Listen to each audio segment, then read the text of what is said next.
آج کی تاریخ میں ہم محمد صلی اللہ علیہ وسلم سے بھی نہیں مانگ سکتے.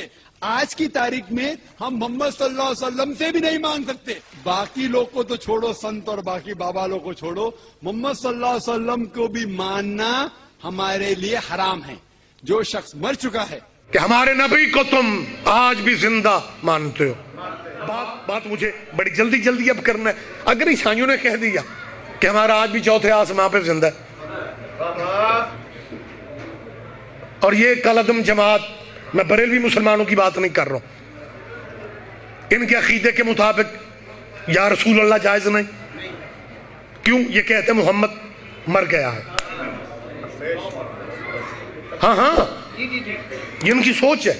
آپ جائیں عمرے پہ جائیں، زیارات پہ جائیں، سعودیہ جائیں، وہاں قبر نبی کی طرف آپ وہ یوں متوجہ ہو کے جالی سرکار کے روضے کی نہیں دیکھ سکتے، وہ وہاں سے ہٹا دیتے.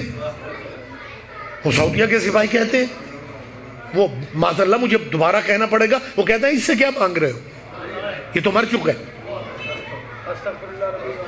ان کی بدقسمتی دیکھو، عیسائیوں کے نبی کو زندہ مان رہے ہیں، اپنے نبی کو کہتے ہیں مر گیا ہے. اب انہیں پوچھنے والا کوئی نہیں کہ بین الاقوامی عدالتیں شریعت کی جب بھی لگاؤ گے تو تمہیں تسلیم کرنا پڑے گا کہ زندہ کی زندگی میں مردے کا کلمہ ہی نہیں ہو سکتا. نہیں سارے بندے دھیان ہی نہیں دے رہے. اور زندہ کی زندگی میں آخری آدمی تک متوجہ رہیے گا. زندہ کی زندگی میں، میرا بیٹا میری طرف دیکھ، زندہ کی زندگی میں مردے کا کلمہ جائز ہی نہیں. اب ان کے پاس دو ہی راستے ہیں، یا عیسیٰ کا کلمہ پڑھ کے عیسائی بن جاؤ، یا فاطمہ کے بابے کو حاضر ناظر مان کے ان مجلسوں میں آ جاؤ.